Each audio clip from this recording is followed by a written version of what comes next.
Y'all knew this was coming, right?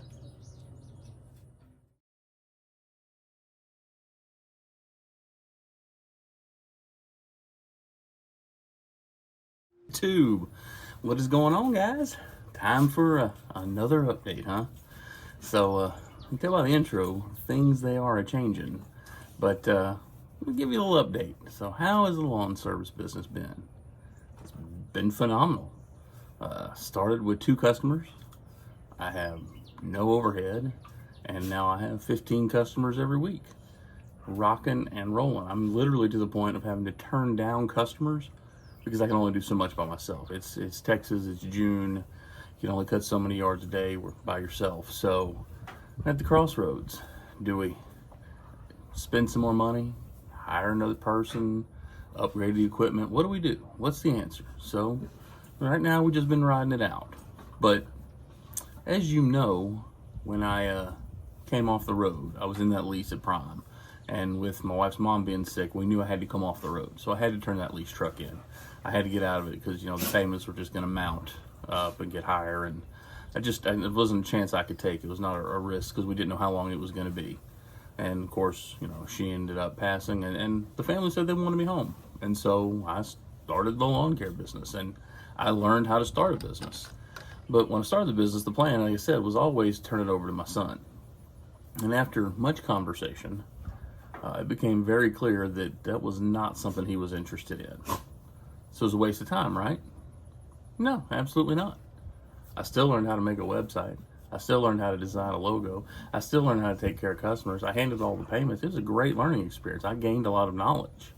And as y'all know, as I have said, and people question me on this all the time, this has never been about money.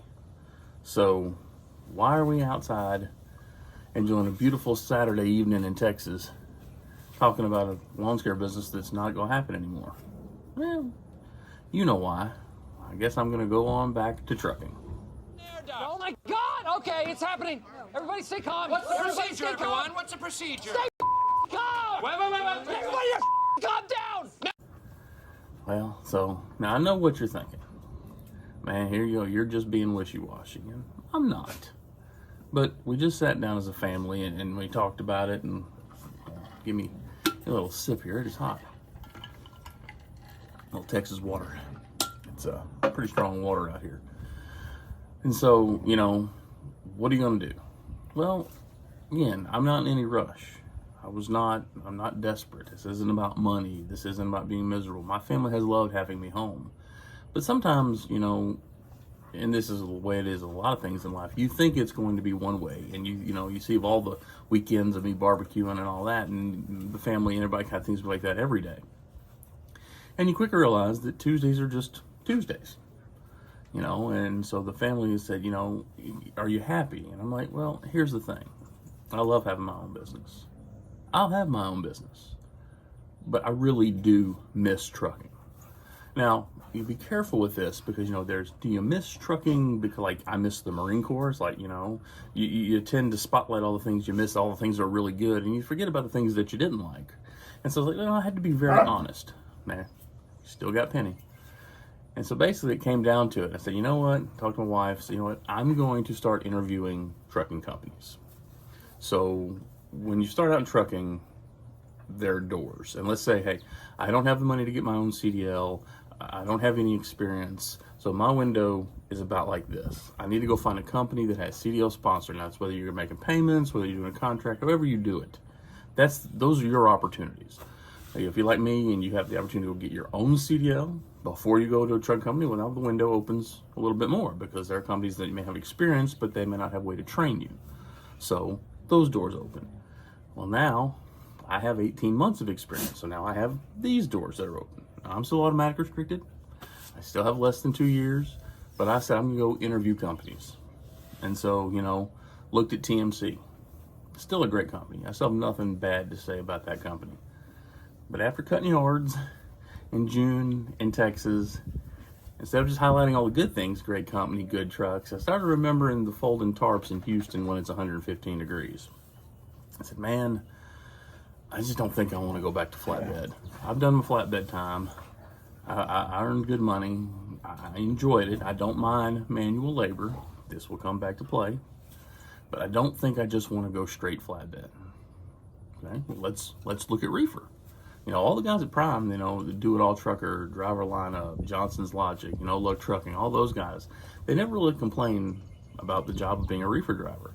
You know, they have load or customer, but that's everywhere, right? You got to remember, don't just look at the positives, look at your cons. Remember things you didn't like about it. And so I looked, and they're just throwing stupid money at truck drivers right now. Sorry about that, penny difficulties. So I'm trying to video outside on this beautiful day. But I'm saying, you know, they never seem to mind being reefer drivers. And so I started looking at it, and they're just throwing stupid money at truck drivers right now. You know, so I looked at, like I said, Prime's not an option for me. So I looked at KLLM. They're offering a $10,000 sign-on bonus with $5,000 of it in the first month and 2 weeks without a truck payment. And I think their all-in truck payment on their lease is like $300 less per week than Prime. But just, you look at the life of the reefer driver, and 2 o'clock in the morning appointments, midnight appointments, sitting and waiting. And if there's just one thing I hate, eats me up out on the road, it's sitting and waiting. So, well, Kevin, you just sound like you're just trying to find the perfect position. Well, those just don't exist. And I'll agree that they don't exist. There is no perfect job. But I said, you know what? Let's go down the crazy rabbit hole. Let's just see if we can find something cool. Something different, something that's maybe not everybody thinks of, or that's not necessarily advertised by everybody. And so I said, all right, well, let's look around. And I found a company.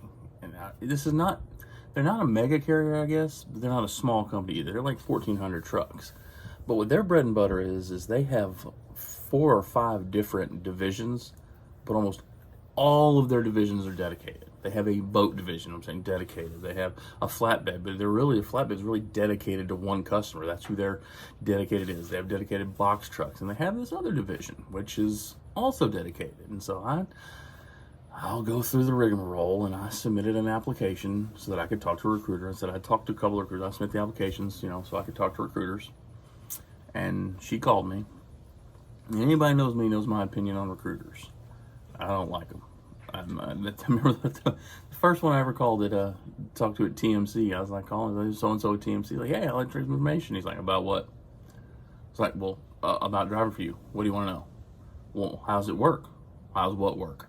Well, how does it, you know, I just had pulling teeth. And then Prime, I mean, she was fine. She was nothing. She didn't really give a whole lot of information. It was kind of, I sent emails and I get, you know, anything back for 2-3 days. I mean, I called this lady, she had an application, she called me, she said, I run reports. She was just gave me a lot of information. And so went to the family, said, look, I wanted to go lease. This is a company driver position. But they advertised it as a legitimate $80,000 to $100,000 a year job. And it ain't bumping docks. There is an element of manual labor. The pay about where I want to be, especially if it's $80,000 to $100,000. I mean, now, they're going to tell you pie in the sky. That's every company, up to, you know. So what will I actually make? I don't know, but it's worth a shot. So we talked about it as a family. We table everything in my house. There are no secrets. I tell my kids what I'm thinking. I want them to be able to make life decisions. I want to be able to, you know, provide them that information. And so I provided the information. And we sat down as a family and said, give it a shot. What if I did it for 1 month and it's absolutely miserable and it was the biggest decision I ever made in my entire life and horrible? We're not going bankrupt. I'm not giving up my $1 million lawnscape business to do this. I'll come home and I'll figure something else out, but I think it's going to work. And between you and me, I'm really excited about it. Just the opportunity. And so orientation is the 28th is when it starts. It's in Dallas. So it's VIP orientation. It's like, well, I don't need to rent a car and I don't need a hotel. So I don't know how VIP we're going to be here. So it's a pretty short orientation, and I'll be getting on the road fairly quick. So, you know, we'll get more content, whether you want it or not. You know, subscribe if you don't. We broke 3,000 subscribers when I wasn't even putting out videos. That is so awesome, guys. I mean, who would have thought big old fat white guy from Bum Screw, Texas would have 3,000 subscribers on a YouTube channel? Not this guy. So hopefully you're getting something out of this. But, you know, it just, are you investing or are you sacrificing? And that's just the way I look at it. This is not a sacrifice. I'm not losing anything by doing this. You're losing family time. No, I'm investing in my family's future. Oh, you're losing your business. No, I'm investing in myself so I can start another business. Oh, you're going to miss out on hunting season. I'm investing so that I can go hunting whenever the hell I want. This is an investment. And it's, you know, it's what my brain and I have determined is the best route for me to take. So I told you guys, I don't know everything. I'm just trying to put this journey called life together. And I think we got a good little route going here. So hopefully it's everything they say it is. I'll fill you in on the company at a later date. Let's get our foot in the door and see how everything's going to go. So I can officially say it. I'll see you on the road. Let's get rolling.